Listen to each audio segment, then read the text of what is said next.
आजिका अध्याय कहवा एकक पणिकार मालिका कथा। एक एक सीना एक लबउल एक एक सीना एक थानी माने एठी अथानी होइबे अथानी रखिबे टेक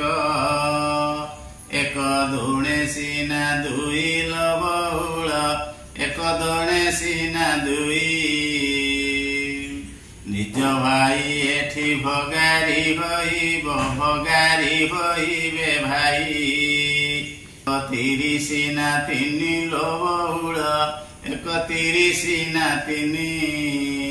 ज्ञानी माने एठी अज्ञानी होइबे ज्ञानी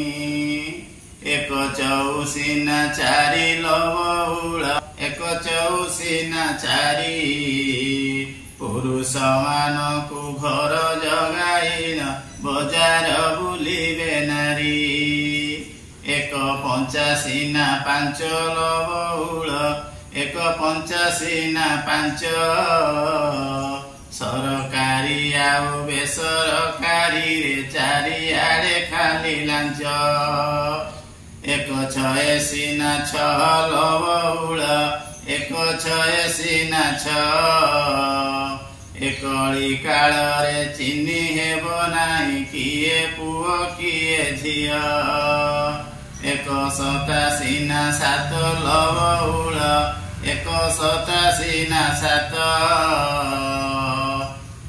बहु माने बे बजार बुलिबे सासु रांधुथिब भात एक अष्टासीना आठ लबउल एक अष्टासीना आठ अभियाड़ी झियो ता माकु कहिब देख तो जहीर फट एक नुआसीना नौ लबउल एक नुआसीना नौ बापा माने सबु कपि जगाइबे परीक्षा दबटी पुओ एक दशे सीना दश लबउल एक दशे सीना दश कली काल बहु पुरुष मानकु करिबेटी उठु बस।